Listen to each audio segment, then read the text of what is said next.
Pessoal, sejam bem-vindos ao Rumo ao 100 Agro Podcast, um podcast para falar sobre produtividade, para estar trazendo você esse caminho de como ir rumo ao 100, como você aumentar de fato sua produtividade, como ter maior resiliência produtiva em anos mais desafiadores. Então a gente vai, todo episódio, debater o caminho da produtividade, como ir rumo ao 100. Eu sou o Felipe Unho, sou consultor, sou pesquisador, trabalho diretamente com produtividade, um entusiasta da produtividade e também como produtor rural. A gente quer debater aqui todos os dias os aspectos da produtividade. E hoje, como sempre, a gente traz aqui grandes especialistas do nosso Brasil para estar discutindo com vocês, para estar trazendo o caminho do rumo ao 100. E hoje a gente trouxe alguém aqui com um currículo muito extenso, né, que participa aí da Embrapa. E hoje o nosso convidado é o Alvadir Balbinotti Júnior. Ele que se formou na UDESC, fez mestrado em fitotecnia pela URGS, doutor em produção vegetal pela UFPR, né, MBA em gestão em projetos pela USP, foi pesquisador da EPAGRE, pessoal, por 8 anos, né, trabalhou aí como professor em universidades, né, do Contestado e também na UNOESC. E hoje, pessoal, o Alvadir é pesquisador da Embrapa, né? Então, hoje ele está sediado na nossa Embrapa e também, como foi chefe de transferência de pesquisa na Embrapa Soja. E, além disso, pessoal, tem desenvolvido, então, projetos diretamente aí focado na transferência de tecnologia, em cooperativas, universidades, empresas privadas e concentra aí, né, a sua experiência, né, Alvadir, na parte da área de fisiologia, de manejo de culturas de soja, de milho, integração lavoura-pecuária, diversificação de modelos de produção, características funcionais das espécies forrageiras e coberturas de solo, transferência de tecnologia. E, além disso, né, revisor aí de 20 periódicos, possui mais de 250 publicações, artigos, enfim. Pessoal, é nessa pancada de currículo aí, né, Alvadir, que a gente está recebendo. Seja muito bem-vindo ao Rumo ao 100 Agro Podcast. Muito bem, Felipe. Quero cumprimentá-lo, agradecer a possibilidade de vir aqui bater um papo aí com você e com quem nos acompanha, exatamente falar de um assunto que nos fascina, né? Que é o manejo do sistema de produção, sempre focado em produtividade, rentabilidade, resiliência, né? Que é algo que sempre está no nosso radar. Então, muito obrigado pela oportunidade. E, Alvadir, esse tema, né, sistema de produção, é algo que tem impactado muito, tem trazido resultados interessantíssimos para o produtor, mas que muitas vezes ele não é discutido pela necessidade de um planejamento, né, pela dificuldade de compor as peças do xadrez aí, mas ele está trazendo muitos resultados, né? E aí, assim, muita gente quer alcançar os 100 sacos, né, mas por onde começar, como que eu faço? Muita gente quer olhar para o sistema de produção pensando somente numa sequência de culturas. Então, o que a gente quer trazer aqui hoje é realmente assim, como que o produtor que nos ouve, o consultor, o técnico, ou seja, aquela pessoa que está no campo de alguma forma impactando o produtor rural, como que ele entende um sistema de produção eficiente, ou seja, que traga benefícios, né, que aumente produtividade, que entrega resiliência produtiva, que faz nós atravessar pelos desafios da produtividade. Então, é nesse tom que a gente vai trazer hoje, e muito alinhado com isso, eu queria começar pelo princípio, né, Alvadir? Vamos do começo. Ou seja, o sistema de produção, muitas vezes, interpretam como rotação com milho, e esse é um sistema produtivo. Então, para nós começar o nosso pontapé inicial, Alvadir, eu queria que tu trouxesse para nós a informação do que é um sistema produtivo, né, o que caracteriza ele por ser eficiente, né, para a gente trazer esse contexto para o produtor. O sistema de produção é um nome bonito, né, mas que muitas vezes nos dá um pouco de trabalho aí para pensar ele, né?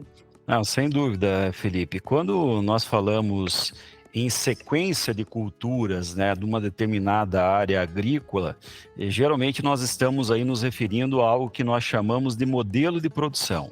Agora, quando a gente passa para o conceito de sistema de produção, além da sequência das culturas numa determinada área agrícola, vem todo o arcabouço tecnológico utilizado nessas culturas que compõem esse modelo. Então, inclusive, né, todas as tecnologias de melhoria de qualidade de solo, né, que é a base do nosso sistema de produção. E aí envolve insumos, maquinário utilizado, gestão de mão de obra, tudo isso então caracteriza um sistema de produção que é adotado, né, vamos dizer assim, implantado e implementado num negócio agrícola, que muitas vezes está numa propriedade rural pequena, numa propriedade rural grande, ou às vezes em várias propriedades, né? Algum envolvendo arrendo, não arrendo, quer dizer, você tem aí algumas particularidades. Mas, de fato, Felipe, esse planejamento no médio e no longo prazo do meu sistema de produção, o que será cultivado, como será cultivado,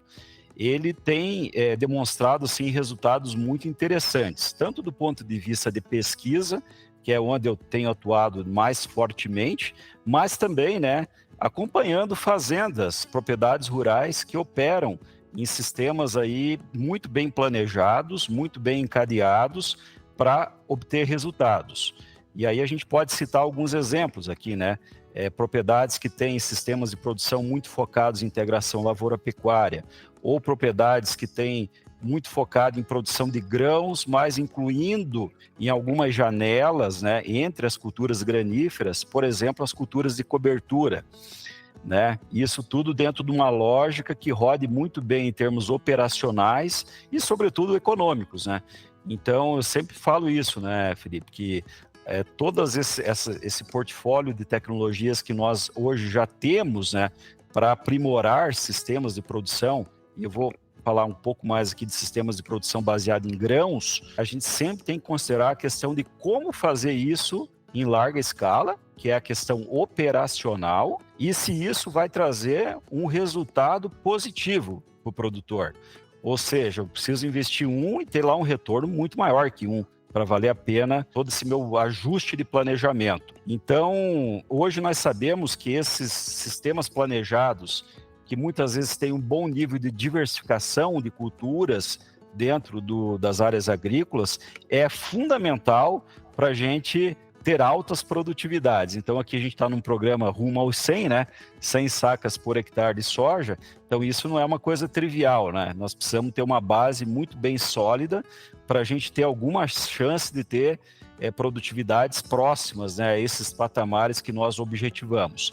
E se nós não tivermos esse manejo, né, esse sistema de produção muito moldado, dificilmente nós vamos ter altas produtividades com viabilidade econômica. Então é sempre importante, a gente sempre fala, né, Felipe, que o bom manejo, né, das áreas agrícolas, ele vai se refletir porque nós temos algumas memórias aí do sistema, né? Eu sempre digo que o solo é a principal memória, né? Então tudo aquilo que se faz de adequado de manejo, eu tenho lá na frente um solo de boa qualidade, química, física e biológica, né? Hoje dentro de uma lógica de plantio direto que nós temos estabelecido no Brasil, mas também muitas vezes eu tenho uma memória fitossanitária interessante, né? Que é menor banco de semente de plantas daninhas, que é, de repente, menor fonte de inóculo de algumas doenças necrotróficas ou mesmo de algumas doenças que permanecem no ambiente agrícola por meio de estruturas como os escleróides, por exemplo, o mofo branco, ou até mesmo alguns insetos pragas, né, como o tamanduá da soja, por exemplo, que era até mais problema um tempo atrás aí, e a gente sabe que a diversificação acaba melhorando esses atributos também. Então, um bom sistema de produção é aquele que imprime uma boa memória de qualidade de solo e também aspectos fitossanitários. Bem, a gente pode notar, né, Valdir, que um sistema de produção ele envolve muito mais do que planto milho ou não planto milho, né? E acho muito bacana a gente deixar isso muito claro para o produtor, porque quando a gente usa isso nos termos, pensar um sistema produtivo é algo que vai muito além da sucessão de culturas. A gente já está pensando no solo, armazenamento de água, como você comentou, doenças, né? O impacto muito direto em planta daninha, banco de sementes, até mesmo planta daninha de difícil controle, né? Ciclagem de nutrientes, perfil de solo, perfil de enraizamento. Daqui um pouco, como cultura que eu penso na minha sequência para que eu possa fazer uma calagem, para que eu possa, daqui um pouco, preparar o ambiente para a próxima cultura. Então, estou dando um spoiler aqui de para onde a gente vai nesse podcast, nesse episódio, mas Eu achei muito bacana a gente já trazer essa informação de qualidade para o produtor já nos primeiros minutos aqui, porque realmente é isso que um sistema de produção faz, né? Ele traz benefícios contínuos ao longo do tempo. E olhando um pouco para esse cenário, que é o ideal que nós criamos aqui, a gente tem o que tem sido praticado, né? Então, a gente tem o conceito de plantio direto sendo estabelecido hoje, há já algum tempo, porém, na prática, né, Alvadir, eu queria te perguntar isso, e a Embrapa, muita propriedade em cima de tudo isso. A gente vê que nós temos uma sucessão de culturas hoje, né? Agora, plantio direto, de fato, a gente está um pouco longe disso, né? A não ser pelo fato de não revolver o solo. Isso não é só plantio direto pelo conceito. Então, olhando para esse cenário, Alvadir, como que o sistema de produção, sendo eficiente, consegue nos auxiliar na melhora do plantio direto? Porque muitas vezes, para talvez uma parte dos produtores, esse conceito está relacionado a plantio de milho, como comentamos antes, e o não revolvimento do solo. Mas um sistema plantio direto, ele evolui muito mais além disso, né? Como que a gente poderia olhar por um sistema de produção eficiente que traga esses benefícios de ser, de fato, um sistema de plantio direto, trazendo esse aporte de palhada, continuidade de raízes, enfim. Sem dúvida, Felipe, nós temos aí vamos colocar assim, nas últimas 3 décadas, um acúmulo bastante grande, né, de tecnologias e práticas relacionadas a uma boa qualidade do solo em sistema plantio direto. Qualidade essa que pode ser construída favoravelmente ao longo dos anos ou desconstruída, né, por uma situação de mau manejo do solo. Então, de fato, o solo ele é uma memória, né, como eu mencionei, da qualidade de manejo. No caso da qualidade do sistema de plantio direto, existe uma sinergia muito grande da qualidade do sistema de produção que nós vamos empregar com aspectos de qualidade desse manejo do sistema plantio direto. Então, são duas coisas que caminham paralelamente. Ou seja, já há um bom tempo que nós estamos já muito sólidos naqueles fundamentos, né, para um bom sistema de plantio direto, focando em altas produtividades, como você bem aborda. Não é só questão de mínima mobilização de solo, né? É também um modelo de produção, um sistema de produção ajustado, planejado, com uma certa diversificação de espécies cultivadas. E veja que eu até nem tenho utilizado muito a palavra rotação, né? Porque ela conceitualmente tem algumas limitações, Exato. Mas diversificação é um conceito mais amplo e muitas vezes o produtor não tem a rotação na primavera-verão numa condição aí de 3, 4 anos, mas ele tem uma diversificação muito boa no outono e inverno. Então isso acaba dando um sistema de plantio direto até interessante. E também, né, toda essa questão de uma cobertura do solo permanente, seja por plantas vivas ou por palha. Quer dizer, esses fundamentos já estão assim bastante consagrados há um bom tempo. E de fato, se nós pegarmos a realidade de grande parte dos sistemas de produção de grãos do Brasil, nós não temos esses fundamentos atendidos em plenitude. E muitas vezes até não chegam nem perto disso. Então, essa é uma realidade, né? Então, uma das limitações muito grandes do manejo do sistema plantio direto de qualidade no Brasil é a baixa diversificação de espécies cultivadas.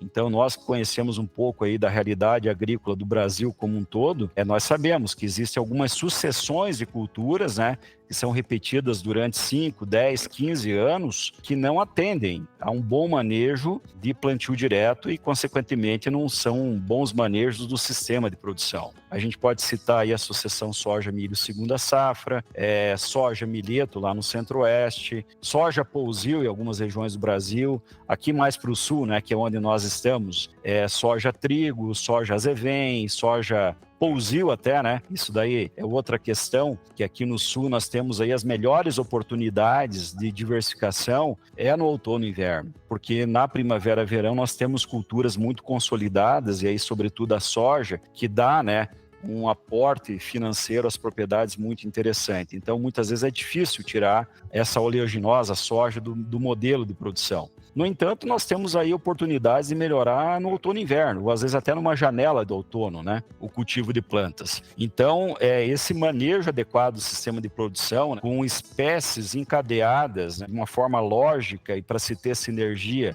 no tempo, é fundamental para o plantio direto. vamos dizer assim, né?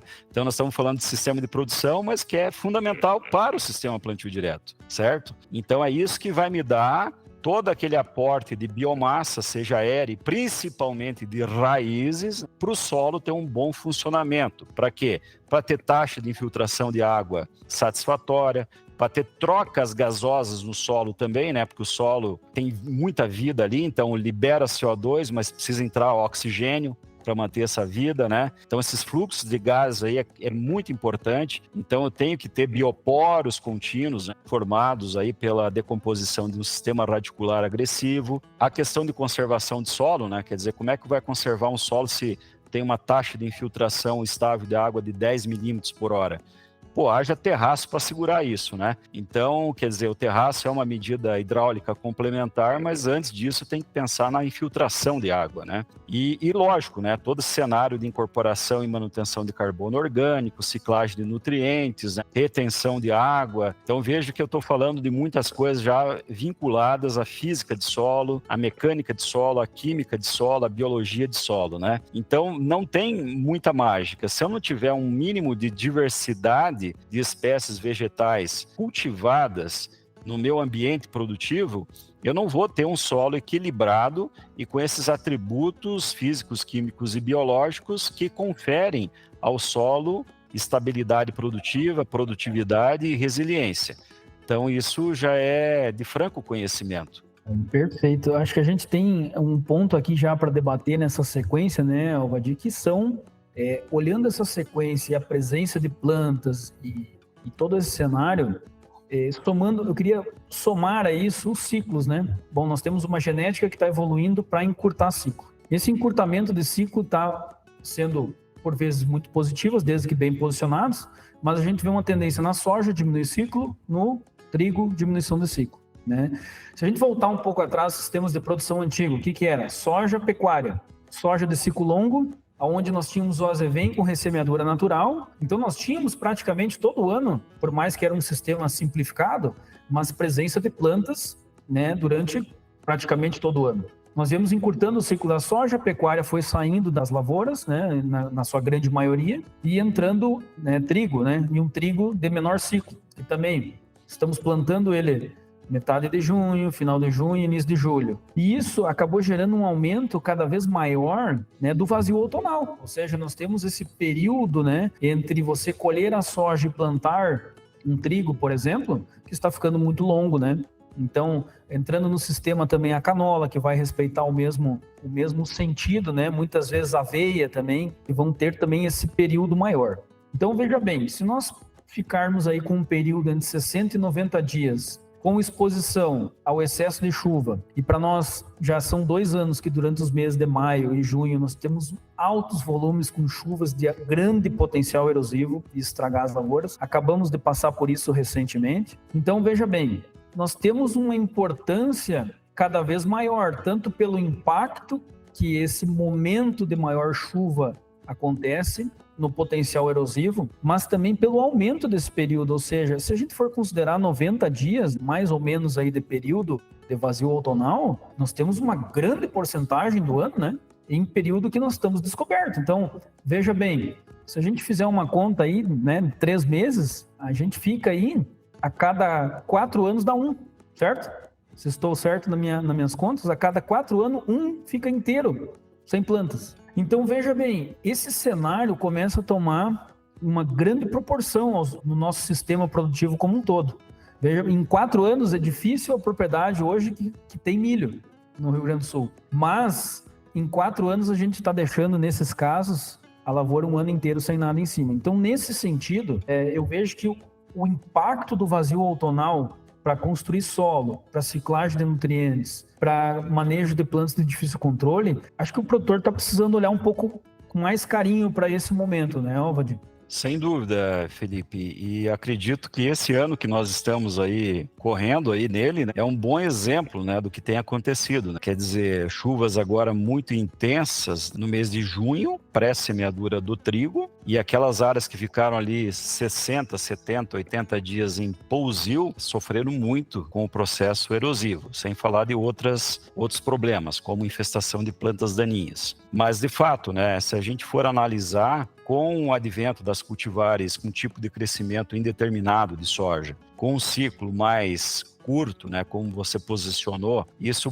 propicia que a gente tenha cada vez mais um esforço de adiantar, né, a semeadura da soja o máximo possível, saindo, né, essa soja muito rápido, né, já ali em início de março, ali uma boa porcentagem já colhida. E no caso do trigo, os ciclos curtos, mas eu muitas vezes não posso antecipar muito esse plantio em função do risco de geada no florescimento, que é algo imperativo no caso dos cereais de estação fria, né? Quer dizer, a diferença de tu colher um cereal de estação fria ou não colher nada, né? Se der uma geada muito intensa no florescimento, perde-se a lavoura. Então, sim, esse é um cenário que alongou esse período, esse vazio outonal.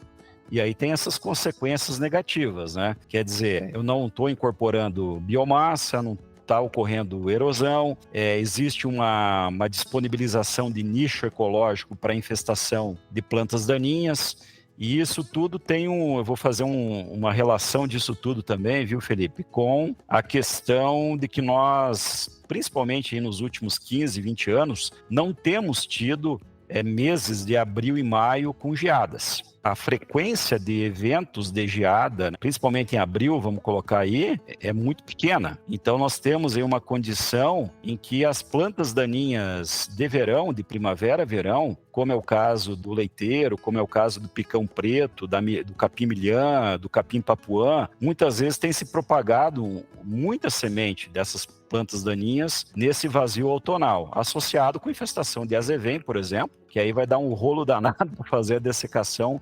pré-semeadura do trigo ou de outro cereal de estação fria. Então, de fato, né, esse é um cenário aí que a gente tem visto aí nas áreas agrícolas muito reabastecimento do banco de sementes com essas espécies de plantas daninhas, né? E infestação grande assim de azevém, bulvas, né, dificultando essa dessecação pré-semeadura do cereal de estação fria, fazendo com que muitas vezes tem que fazer uma dessecação sequencial para eu poder fazer o plantio do trigo numa condição apropriada. Então, o que acontece? Agora, se a gente analisar também, viu, Felipe, para o modelo de produção soja-trigo, esse vazio outonal eu vejo como uma oportunidade. Então, ao mesmo tempo que tem sido um problema, vamos dizer, né? Eu já vejo como uma oportunidade da gente aprimorar a incorporação de carbono, o crescimento de raízes, né, o aumento da cobertura do solo, né, o aumento da produção de palhada por hectare por ano, uma vez que a soja deixa muito pouco palha, né, e o trigo, cada vez o ciclo mais curto, o índice de colheita alto, também deixa pouca palha, né,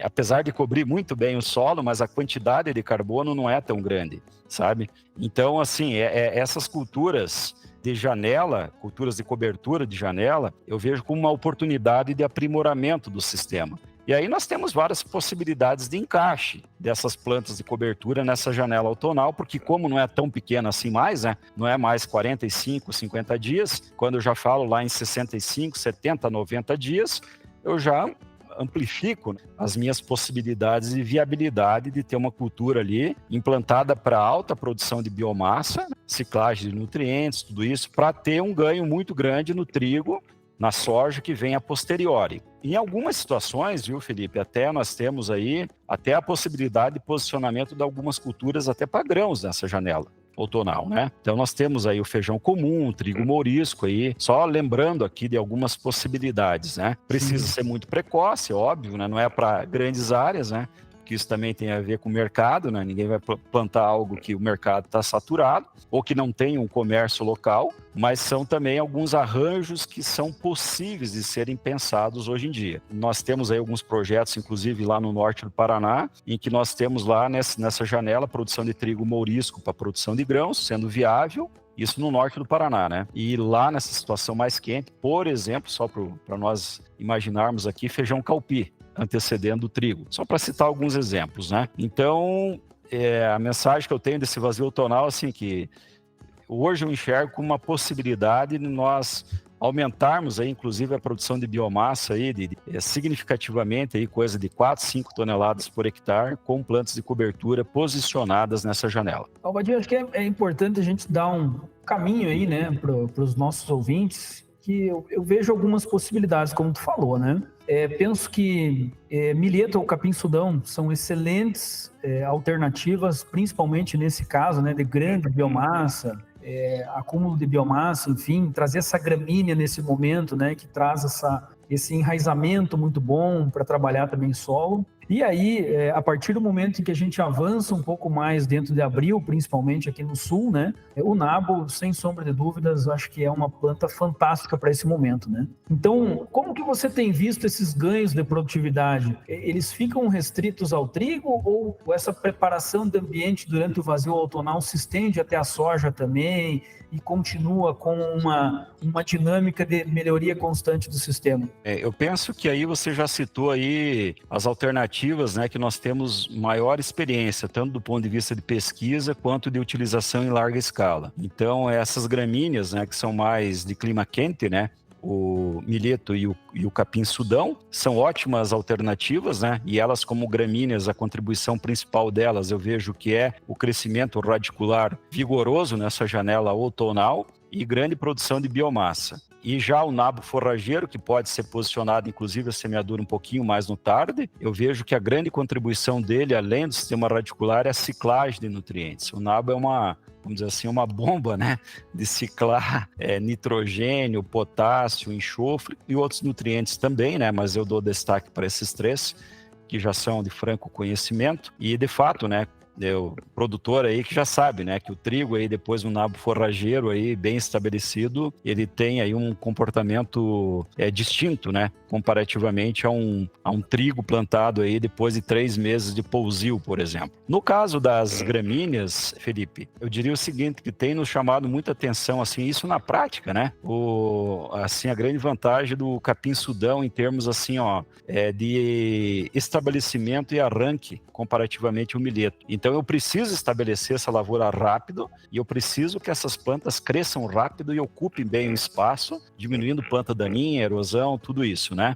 Então, de fato, o capim-sudão é uma ótima alternativa para essa finalidade. Ele se estabelece mais fácil que o milheto. Até mesmo em palhadas, né, em cima de um milho aí de safra, né, que às vezes tem uma dificuldade de enterrar a semente, né, o milheto não nasce. Já o capim-sudão, ele tem uma facilidade maior. E no caso do nabo, uma planta conhecida já, né? Nós temos aí uma planta muito rápida também, né? Que cobre muito bem o solo. Então, são ótimas alternativas. Um detalhe, no caso do uso de gramíneas, né, outonais, tanto o milheto quanto o capim-sudão, o potencial nessa janela outonal aí é de 5, 6 toneladas de palhada por hectare. É uma quantidade bastante apreciável. Então, eu diria que hoje, né, nessas primeiras semeaduras feitas aí, final de fevereiro, início de março, isso aí nós temos aí até a possibilidade de dessecar e rolar essas plantas, né, antes do plantio do trigo aí com 20, 25 dias de antecedência, porque também eu tenho que me preocupar com a plantabilidade, né, do cereal de estação fria. Então esse é um ponto importante, mas isso hoje é possível fazer, né? Essa janela ficou tão longa que eu ainda consigo ter essa margem aí do manejo, né, químico e mecânico com rolo faca aí até 20, 25 dias antes da semeadura do trigo. Mas, de fato, nós temos aí um benefício dessas culturas para o trigo, né? Como tu mencionou. Então, no caso do nabo forrageiro, é muito comum nós vermos aí um benefício de 5 a 10 sacas de trigo por hectare, comparativamente ao pousio outonal, certo? Então, isso é muito bom para o trigo. No caso das gramíneas, também um benefício um pouco menor, mas também um benefício, né? Mas, principalmente no caso das gramíneas, o efeito principal delas, eu diria para ti, que nem é no trigo, é na soja que vem depois, certo? Então, por quê? Porque essas raízes desse milheto, desse capim-sudão, ela vai decompor ao longo do tempo, né? Vai formar esses bioporos contínuos para troca gasosa, infiltração de água e para o crescimento das raízes da soja depois, né? O crescimento facilitado. Porque o crescimento das raízes, né, ela ocorre basicamente entre os agregados de solo, né, ali o silt, areia, argila e fragmentos de matéria orgânica, ou pode ser dentro de um fluxo preferencial de um bioporo que já está feito. Então, esse bioporo que já está feito é a lei do menor esforço, né? A planta mais ou menos pensa como nós, né? Quer dizer, a gente vai fazer, se eu vou daqui a algum lugar, eu vou usar o caminho mais rápido, né? O mais fácil. Então, no caso do crescimento de raízes da soja, do milho de verão, ou de qualquer outra espécie, é o mesmo raciocínio, né? Então, esses bioporos, eles facilitam muito o crescimento da soja lá depois que vem em sucessão ao trigo, né? Dentro dessa matriz de bioporos que já está decomposta no meu perfil de solo. Então, isso é muito interessante porque é um fluxo preferencial de menor resistência à penetração, né? E, consequentemente, menor gasto de energia para que ocorra esse crescimento. Então, nós, até abrindo parênteses aqui, nós temos um experimento que foi feito numa situação lá da Embrapa Soja, em Londrina, no Paraná, em que nós tivemos aí ganhos, né, na soja de 5 a 10 sacas de soja por hectare, em função do plantio de nabo no vazio outonal.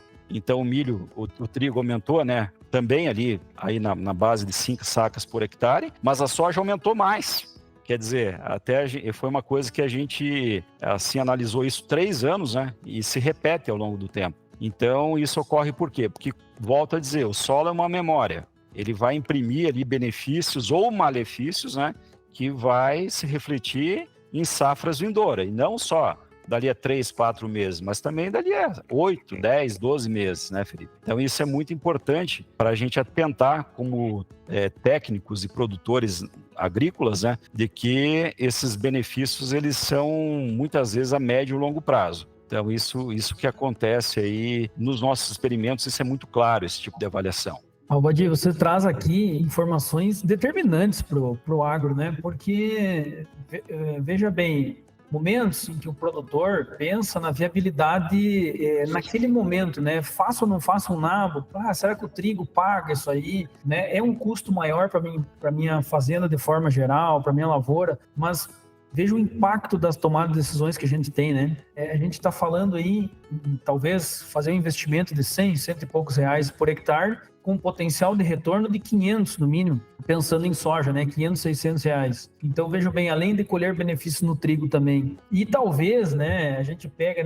nesse momento, as lavouras que têm, por exemplo, nabo ou milheto estabelecidos, foram lavouras que não correram água, que não tivemos problema com erosão. Nos primeiros 10 centímetros da camada de solo tiveram erosão. Então, pessoal, quantos anos de calagem, de preparo do solo, de agricultura de precisão foi embora, talvez numa noite, numa tarde, numa chuva? Então, esse manejo traz também segurança no campo, certo, Alvadir? Vai nos trazer segurança para o produtor de que todos os investimentos feitos antes de adubação, de calagem, de agricultura de precisão, de cuidado com o solo, vão se manter ali ao longo dos anos. Então, esse é um ponto importante. E para nós fechar esse assunto, eu queria te pedir o seguinte, de uma forma bem simples, o que o produtor que vai rumo ao 100 faz no vazio outonal? Viu, Felipe? Eu acho que é bem pertinente, assim, né? A gente sempre ter essa análise econômica, né? E até por isso que eu coloco alguns números aí como subsídio para a gente pensar, né? E até mesmo você veja que a gente citou aqui alguns exemplos, né? De plantas que não têm um custo tão alto, né? Que é o nabo, o milheto, o capim-sudão, solteiros mesmo, né?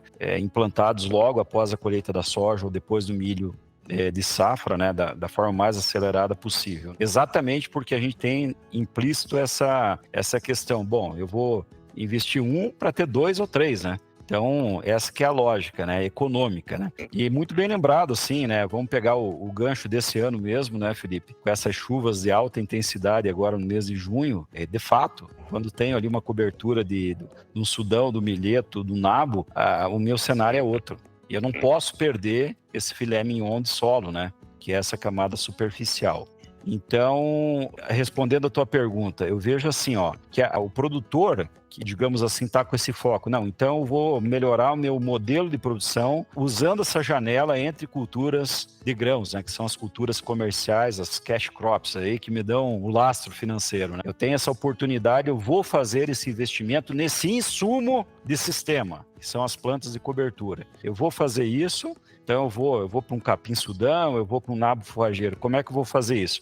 A primeira coisa é o planejamento, viu, Felipe? agora numa visão assim mais prática, né? Então eu tenho gleba X, Y, Z, como é que vai ser o plantio da próxima soja, do próximo milho safra, né? E já vou eleger aquelas áreas que serão colhidas antes, né? Em final de fevereiro, março do ano que vem, certo? E que depois vai vir trigo. Bom, nessas áreas aí eu vou posicionar essas plantas de cobertura, vou ter que ter esse planejamento. A gente sabe também, viu, Felipe, que o plantio, né, a semeadura dessas plantas de cobertura, ela vai estar casada com o momento do ano que ele vai continuar colhendo soja, porque muitos produtores começam a colher soja e tem um período, né, que às vezes vai um mês ali colhendo soja ou até mais. Então tem isso, ele tem que se organizar com a semente, com a semeadura, com o trator que vai puxar isso, qual o funcionário ou qual membro da família, né, se for uma agricultura familiar que vai fazer isso, né, para as coisas estarem planejadas, né? Lá na frente eu vou estar colhendo e vou estar plantando, né? Porque eu tenho que plantar da forma mais rápida possível, né? Então eu vejo assim, que é esse planejamento já pensando lá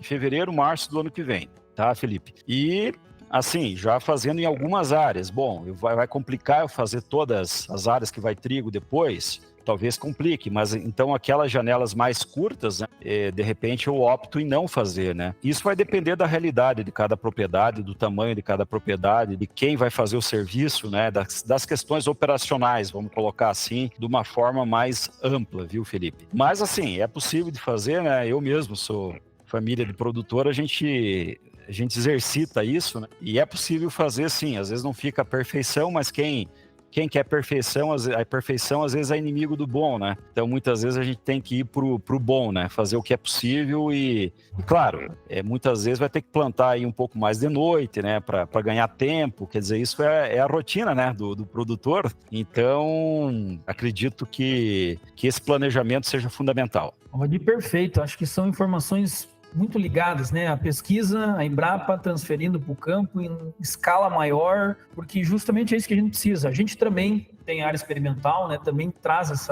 pensa no micro para ganhar no macro, né? E acho que fica muito evidente aqui que o produtor que vai rumo ao 100 pensando em vazio outonal, ele tem planejamento. Ponto. Achei fantástico isso, porque realmente chega lá na hora de colher, daí você vai pensar, não dá mais tempo, tem que estar planejado, tem que estar... Porque o planejamento te faz ganhar um tempo, não só de operação, mas o tempo e intencionalidade no que você quer fazer. Ou seja, eu quero melhorar a ciclagem de nutrientes naquela área, eu quero melhorar, talvez, perfil de enraizamento, eu quero... Enfim, você consegue ter um planejamento de ciclo, de quem que eu vou colocar, qual cultura subsequente que vem. Então, planejamento, pessoal, é onde a gente deve estar olhando. E acho que isso, para sistema de produção, é determinante, né? Sem sombra de dúvida. E aí, olhando um pouco mais para esse planejamento e já entrando um pouco no ambiente que o inverno prepara, né, para o verão. A gente está tendo muito, né, Alvadir, assim, o ideal seria 100% da nossa área, né, com alguma cobertura, seja cultura comercial, seja plantas de cobertura, plantas de serviço, como gostaria de chamar. A gente sabe que o pousio ainda é uma realidade em parte, né, do nosso sistema produtivo. Agora, nós estamos indo rumo ao 100, né? E rumo ao 100, a gente sabe que com o pousio a gente não vai. Então, o que eu quero trazer aqui? A gente já tem um estudo de anos que a gente tem de plantas de cobertura no inverno, né? Nesse ambiente de inverno, outono e inverno, preparando o ambiente produtivo para a soja no verão. Então, o que a gente já teve de resultado, né? Com média de 3 anos, aí nós conseguimos incrementar 7% em soja. E eu queria discutir um pouco isso contigo, Alvadir, para trazer para os nossos ouvintes realmente o que esse uso de espécies no inverno, né? Seja aveia, seja centeio, nabo, ervilhaca, todo mundo junto, mas como que essa planta de cobertura, né, ou plantas de serviço estão lá para nos trazer um benefício para a soja, né?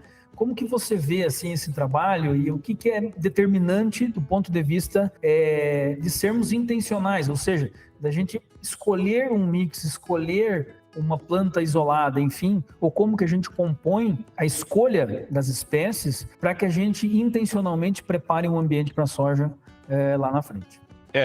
Como nós estamos falando assim de sistemas de produção, né? Esse é um ponto assim que é o cerne da questão. Se nós formos pegar aqui do sul do Paraná para baixo, aqui no Brasil, né, Rio Grande do Sul, Santa Catarina e sul do Paraná, que é a região mais fria do país, e analisarmos, né, o que nós temos de área de soja e milho verão, mas principalmente a soja, né, que é a cultura que disparadamente tem a maior área, e formos considerar a área que nós temos de outras culturas graníferas de inverno, vamos colocar assim, né? Os cereais, estação fria, canola, o dado é alarmante, né? Nós ainda continuamos aí com um baixíssimo uso das áreas agrícolas com as culturas de inverno. Então, nós temos, sim, um potencial enorme, viu, Felipe, de aumentarmos essa área com as culturas de inverno, sejam elas cereais ou canola ou outras culturas aí mais regionalizadas. É claro que nós temos alguns desafios aí vinculados à produção das espécies, né? No caso do trigo, aí a gente sabe que gibberela, germinação da espiga, quer dizer, tem alguns gargalos aí que a gente precisa avançar significativamente para dar o lastro para que isso ocorra, mas mesmo à luz do conhecimento e das tecnologias atuais, e considerando a disponibilidade de terra, radiação solar, água e mão de obra, maquinário, realmente isso é alarmante, né? O quão baixo é o cultivo dessas culturas de grãos no inverno na região sul do Brasil. Mas nós temos que entender que, de fato, né, esse cenário de pousio no outono e inverno é o pior cenário de todos, tá? Porque aí é o cenário da erosão, é o cenário de infestação de plantas daninhas, é o cenário de baixa incorporação de carbono orgânico no solo, e aí vai. Então, de fato, nós temos aí vários experimentos que, em diversas condições aqui do sul do Brasil, e sempre os piores tratamentos, quando a gente fala de modelos de produção, é aquilo que se tem pousio, né? Então, é aquele plantio que fica meia boca, né? É aquele plantio ali que perde, muitas vezes, ali na soja, 5 sacos, 10 sacas frouxo por hectare, né? Comparativamente a outros usos mais planejados e deliberados, né? Como você mencionou, né? Intencionalmente planejados para se ter funcionalidades. E aí, bem, eu diria para você assim que a gente trabalha na Embrapa muito focado hoje em dar lastro, dar um portfólio tecnológico por os cereais de estação fria ganhar área, nessa região mais fria do Brasil. Então isso, sem dúvida, assim, em termos de Estado, vamos dizer, assim, pensando de uma forma mais ampla, é uma grande oportunidade, sabe? Nós temos que ter esse avanço, assim como outras culturas de grãos também. Mas aí a gente tem outras alternativas também, né? Como você mencionou, nós temos as plantas de cobertura, sejam elas posicionadas solteiras ou em consórcios, né? Que hoje nós chamamos de mixes, né? Que tem as suas funcionalidades. Para propriedades que têm integração lavoura-pecuária, hoje já houve um avanço extraordinário, né, desse manejo do sistema de integração lavoura-pecuária, focando em rentabilidade por hectare por ano com estabilidade, e aí eu chamo a atenção que é fundamental o manejo da pastagem, que é o ponto nevrálgico disso aí, né? Assim, muitas vezes não é tão fácil assim implementar em larga escala em nível de propriedade, né? Mas a mensagem que eu queria dizer é assim, independente se é planta de cobertura, forrageiras de outono e inverno, cereais de estação fria, todos esses cultivos de outono e inverno bem manejados, eles dão um lastro a altas produtividades da soja, do milho de verão que vem na sequência, tá? Então, isso é uma regra agronômica. Então, sempre o pousio é o pior cenário de todos. Então, não tem almoço de graça, né? Rumo aos 100 vai precisar cultivar o inverno com alguma coisa planejada, né? Para ter uma condição de solo, de palhada, que permita a plantabilidade, permita crescimento rápido da soja, que vem depois, né? Que permita, de fato, a expressão de todo o potencial produtivo, que é enorme dessas cultivares modernas de soja, enorme. Então, muitas vezes nós estamos com uma Ferrari aí, né, nas cultivares de soja, colocando a Ferrari numa estrada de chão ali toda esburacada, infelizmente. Então, nós ainda temos um vasto campo, mas, de novo, né, isso acaba sendo oportunidades também, né? Da gente ainda ter, apesar, não obstante da gente ter avançado muito, ainda teremos muito a avançar. Então, ainda tem muitas oportunidades aí de melhoria para ganhar dinheiro, né, Felipe? Também. Isso aí. Ganhar dinheiro na primavera-verão, mas ganhar dinheiro também no outono e inverno. Então, ganhar dinheiro com solo de alta qualidade, com baixa erosão, com estabilidade produtiva, e ainda vamos fazer propaganda aí de melhoria de qualidade ambiental com isso, né? Ainda vamos ter benefícios ambientais importantes, né? Também sempre a gente não pode perder de vista isso, né? Acho que logo vamos estar com essa pauta em jogo também, né? Com certeza. Olhando para o sistema produtivo, e o Rumo ao 100, obviamente, vai focar mais no soja, como que tu vê, na tua opinião, Alvadir, um sistema que favoreça o soja, né, obviamente? Então, me refiro ao vazio outonal e ao período do inverno. Como que a gente prepara esse ambiente para a soja do ponto de vista sendo intencional, certo? Então, eu quero melhorar a dinâmica da água, o armazenamento de água, ou como que eu trago mais disponibilidade de água para o meu verão. Acho que essa é a pergunta que muitos que nos ouvem querem que a gente, pelo menos, traga uma luz ou dê o rumo, né, para eles. E acho que ela é muito... Está no momento da gente debater isso, né? Como que a gente melhora, né, a nossa dinâmica da água aí, pensando em preparar esse momento que estamos agora de trazer, né, justamente talvez plantas de cobertura, talvez culturas cereais de inverno, né? Enfim, vazio outonal, ou como que junta tudo isso para a gente ser intencional, ou seja, preparar de fato para um verão que pode ter veranícolas, que podem ter uma...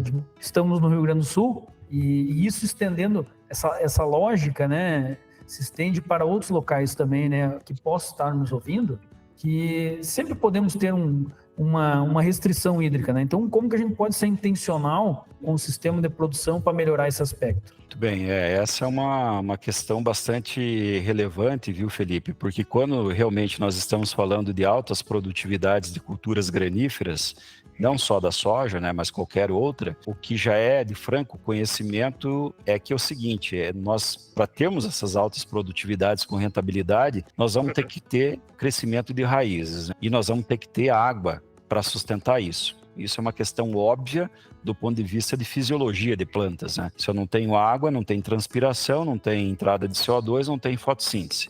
Bom, então isso é uma questão básica de fisiologia de plantas, né? Então eu preciso ter esse aporte hídrico, né, adequado para se ter altas produtividades. E eu preciso também ter aportes hídricos mínimos, né, para amortecer perdas em anos com estiagem. Então veja que eu estou colocando aí 2 pontos, né? Um ano que tem adequado suprimento hídrico com chuvas, e aí eu tenho que ter raízes para utilizar essa água, e em anos que tem estiagem, como esse último ano que nós tivemos, infelizmente, aqui no Rio Grande do Sul, né, para amortecer um pouco as perdas. É lógico, quando a gente fala, né, em resiliência frente à seca, não quer dizer que nós vamos ter tecnologia para produzir soja com 2 meses de seca. Não tem jeito, vai chegar um momento que a planta não vai existir água no ambiente e não há manejo que dê jeito. A verdade é essa. Sem chuva não se produz nada. Mas nós temos sim tecnologias para atenuar esses efeitos do déficit hídrico. Mas do ponto de vista assim de maximizar a produtividade agora, né? Pensando assim numa questão de bom suprimento de água vindo da chuva ou de irrigação, todas as lavouras de alta produtividade avaliadas até hoje nesses concursos que se tem aí, né? Ou mesmo, né, em áreas experimentais, a gente sempre vê uma coisa que é constante, raízes crescendo em profundidade, tá? Então isso, chave. Eu sempre digo, não tem almoço de graça. Se eu quero ter alta produção do nível do solo para cima, eu tenho que ter alta produção do nível do solo para baixo. Por quê? Porque existe essa alometria, que a gente chama na agronomia, né? Então precisa as coisas estarem casadas, né? Muito bem, então eu preciso ter esse crescimento radicular profundo. No caso da soja, vamos colocar uma cultura de primavera-verão, uma coisa primordial para eu ter isso é uma cultura adequada que vem antecedendo a soja. Seja uma pastagem bem manejada, uma cultura de cobertura, consorciada ou não, um cereal de estação fria bem manejado. Isso é fundamental para quê? Porque as raízes dessas plantas de outono e inverno vão decompor, e isso é um efeito muito significativo na facilitação do crescimento radicular da soja, que vem depois em profundidade. Outra coisa interessante, viu, Felipe, é que em todos os nossos estudos, né, o fator mais importante que garante à soja resiliência frente a uma estiagem é a profundidade efetiva do crescimento radicular. A cobertura do solo com palha é importante? É relevante, porque diminui a evaporação, picos de temperatura do solo, então isso é importante, sim. Mas a questão do crescimento radicular em profundidade, ele é extremamente importante porque ele afeta diretamente a capacidade de água disponível. Então isso é o que tem mais peso, né, em termos assim de tornar a cultura, vamos falar da soja aí, né, mais especificadamente, mais resiliente frente ao déficit hídrico, de um lado, ou dando à soja maiores tetos produtivos quando eu tenho água no solo. Quer dizer, nas duas situações eu preciso ter raiz, né? Quando tem água, eu preciso ter raiz para absorver nutrientes e essa água disponível. E quando está faltando ciclo de secagem de cima para baixo sempre, eu tenho que ter raiz lá embaixo para ainda continuar com suprimento hídrico para as plantas. Então, profundidade de sistema radicular é uma característica indispensável para nós termos altas produtividades. E aí, eu caso isso com o perfil de solo, né? Que é algo que a gente vem falando já há muito tempo. Em algumas regiões mais, outras menos, mas nós temos aí dois grandes limitadores de crescimento radicular em profundidade, né? Mesmo com bioporos, que é a questão do alumínio tóxico, né? Em alguns ambientes, né? E também a questão restrição física imposta pelo adensamento, que é a compactação, né? Em plantio direto. Então, esses são dois fatores aí que mais interferem também nessa questão. Mas volto a dizer, né, uma condição sine qua non para eu ter alto crescimento radicular da soja é eu ter uma base muito boa que vem da cultura de outono e inverno, né, bem manejada. Né? E aí não é só a cobertura do solo com palha, é toda a estruturação de solo, é todos os bioporos contínuos, atividade biológica, carbono orgânico proporcionado por essas culturas de outono e inverno. Alvadir, olhando bastante das coisas que a gente comentou até agora, uma que tem sido presente ao longo do podcast é bioporos contínuos. Por muitas vezes ficou característico isso aqui, e quando a gente pensa em juntar essa informação, né, eu venho da soja, eu tenho vazio outonal, onde eu pretendo não ter vazio, então preencher com uma cultura que vai usar o quê? Vai usar os bioporos da soja, que vai preencher com raiz, que vai criar mais raiz, vai ter um aporte de nutrientes maior e vai estar trazendo mais biomassa para o sistema. Após isso, eu venho com uma nova cultura que vai novamente trazer raiz, que vai novamente trazer mais biomassa. Ou seja, quando a gente olha para esse cenário e focar daqui um pouco em bioporo, capacidade de questão de reter água, ciclagem de nutrientes, acho que fica muito evidente o porquê que nós temos que planejar intencionalmente um sistema produtivo e por que a gente necessita, sempre que possível, né, ter planta ocupando esse espaço durante todo o tempo. Acho que é o ponto importante da gente olhar, né, para tudo isso. E olhando um pouco agora, Alvadir, para esse momento mais atual que estamos, e aí chegamos no perfil de solo, né? E como que a gente poderia usar plantas de cobertura nesse inverno e pensar em perfil de solo e a calagem? Então, juntando esses três momentos, o que a gente consegue olhar para compor um cenário de melhora do sistema, né? Pensando em alumínio tóxico, pensando no produtor que vai realizar a calagem e pensando também em ser intencional no sentido de que planta de cobertura ou que espécies podem nos ajudar a aprofundar ou acelerar um pouco mais a formação desse perfil. Sem dúvida as plantas aí de cobertura, e aí nós temos essas janelas aí como oportunidade, tanto outonais quanto outono e inverno, né? Um período mais longo, e mesmo as pastagens bem manejadas de outono e inverno, pastagens de trigo forrageiro, aveia preta, temos inúmeras possibilidades aí, né? São plantas muito funcionais em relação a isso que você está abordando, porque voltamos àquilo que está limitando, então, o crescimento das raízes no perfil do solo. Né, a questão de alumínio tóxico, que é uma restrição química, ou a questão de compactação. Então, essas plantas, diferentemente da soja, por exemplo, elas têm uma capacidade de crescimento radicular muito mais agressiva do que a soja, né? Por quê? Elas têm isso intrinsecamente ao processo de melhoramento delas, né? A soja foi melhorada para dar índice de colheita alta de grão, né? Ela não contribui muito no solo em termos de raízes. Mas essas culturas de cobertura forrageiras, diferentemente de uma soja, é o contrário, né? Elas têm um crescimento radicular muito vigoroso, agressivo. Então, do ponto de vista de restrição física, nós temos percebido que em plantio direto, essas plantas, elas contribuem muito para a formação desses bioporos, viu, Felipe? E muitas vezes a gente não percebe isso em algumas avaliações corriqueiras que nós fizemos, por exemplo, com penetrômetros. Porque o que é um penetrômetro? Penetrômetro é um equipamento né, que tem uma haste, tem um cone lá embaixo, né, uma flecha, né, que quer mimetizar o crescimento das raízes. E aí tem os modelos matemáticos de física de solo envolvidos nisso, né? Só que a inserção dessa haste com cone no solo é muito diferente do que o crescimento de raiz ali que tem milímetros, né? Ou nem milímetros, dependendo do calibre, né? Então, o que a gente tem visto em plantio direto são níveis de resistência à penetração limitantes muito acima daquilo que tem na literatura. Muito acima.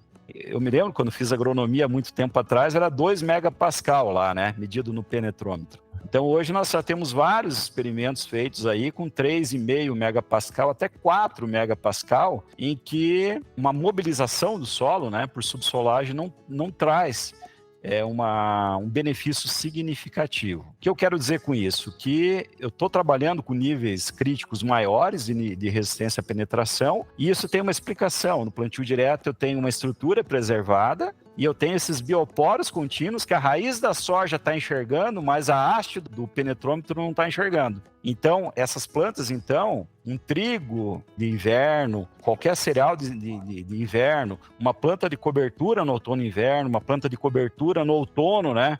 Como a gente mencionou, um capim-sudão aí da vida, né? Que tem alto crescimento de raiz, vai fazer esse trabalho de estruturar o solo e formar esses bioporos contínuos para quê? Para que mesmo numa resistência à penetração relativamente alta no penetrômetro, eu consiga ter uma soja de alto desempenho produtivo, tá? Bem, aí tem a questão do alumínio, que é complexa, né? Em subsuperfície. Se isso não foi corrigido lá no início do plantio direto, né? Por isso que no start do plantio direto a gente sempre fala, né? Vamos incorporar calcário, né? Vamos fazer esse trabalho. Essas plantas também têm um efeito significativo à medida que essa decomposição do sistema radicular também acelera essa frente de neutralização do próprio calcário, né? E esses compostos orgânicos todos, né, diminuem, né? A gente sabe a questão da fitotoxicidade desse alumínio mais 3 presente, eventualmente, no solo. É claro que, no caso do alumínio, muitas vezes tem lá 0,3, 0,4, 0,5 centimol de carga, né, de alumínio, e isso não são níveis também tão restritivos, né? Então, também tem que ver a magnitude, né, dessa concentração de alumínio tóxico, né? Então, isso aí tem critérios já para avaliar isso, né? Mas, como você falou, na verdade, nós temos aí uma possibilidade de planejamento dos sistemas de produção muito boas para a gente deliberadamente, né, ter uma condição aí no outono e inverno para ajudar essa minha soja a atingir lá altíssimas produtividades. Ó, Vadir, olhando para tudo que a gente falou, a gente pode olhar como um sistema bem planejado é importante, né? Como que a gente pode, através de bioporos, melhorar N aspectos, né? Desde a dinâmica da água, né? Crescimento radicular, enfim. A gente viu a cobertura, a importância que tem, a gente trazer mais massa, mas como é importante planejar tudo isso, né? Então, a gente já conversou bastante aqui, né? E eu queria entender o seguinte, como a gente está no Rumo ao Sem Água Podcast, a gente tem que trazer sempre um caminho para o produtor, para o consultor, para o técnico que nos ouve. E a gente falou muito aqui de intencionalidade, nós falamos, né, de planejamento, mas eu acho importante, Alvadir, com todo esse conhecimento que tu nos agraciou hoje aqui, a gente olhasse para o produtor. E eu queria que tu trouxesse para nós uma informação, uma mensagem, né, sendo o cerne da nossa conversa hoje, do ponto de vista do que é mais importante, aquele ou aqueles pontos que o produtor precisa sair da nossa conversa hoje, que ele possa já aplicar, porque que a gente possa escutar hoje e já fazer no nosso sistema produtivo para que ele obtenha alguns passos a mais no rumo ao 100. Sem dúvida, essa é uma questão interessante, né? Como refletir fatores primordiais, né, Felipe? Eu vejo assim, que cada produtor vai ter uma realidade estabelecida. Então, nós sabemos que tem produtores que já estão aí com um portfólio tecnológico bem avançado, já tem modelos de produção muito bem estabelecidos, né, de sequência de culturas nas áreas agrícolas. Está muito bem planejado toda essa questão aí de mão de obra, insumos, maquinário, comercialização, etc., né, um sistema rodando bem. E outros que ainda a gente enxerga claramente, né, que ainda precisam ter uma evolução significativa. Eu vejo o seguinte, Felipe, que prioritariamente, uma das coisas que é importante o produtor refletir é na sua sequência de culturas, né? Nesse planejamento de sequência de culturas. Qual que está sendo as minhas espécies no modelo de produção, né? E o que eu posso melhorar já no curto prazo. Então a gente deu um exemplo. Bom, o ano que vem no vazio outonal, né? O que eu posso melhorar aí? Vou colocar uma planta de cobertura solteira, com custo, digamos assim, razoável, né? Sem me expor a riscos. Então esse é um ponto importante, rever, né, seu nível de diversificação de espécies cultivadas e as melhores oportunidades de se ter essa melhoria, né? Um outro ponto importante, primordial, seria essa questão, viu, Felipe, da condição básica, que é o solo. Então, nós temos aí várias ferramentas aí de uma análise mais detalhada de qualidade do solo, né? Muitas vezes saindo somente da questão química de solo, mas também avaliando, digamos assim, a estrutura do solo. E aí nós temos algumas metodologias, já estou abrindo aqui, né? Por exemplo, o diagnóstico rápido da estrutura do solo, que é o DRESS, que é uma avaliação, apesar de subjetiva, mas na prática muito legal, que pode ser direcionada naquelas áreas que estão com maior problema, né? De produtividade, de histórico de produtividade, para exatamente ver assim, nessas áreas que não está chegando em produtividades pelo menos na média da fazenda, né? O que está acontecendo? É física de solo, é química de solo, ou às vezes é uma questão intrínseca de profundidade efetiva que não tem como, por exemplo, a gente melhorar, mas tem como manejar isso depois, né?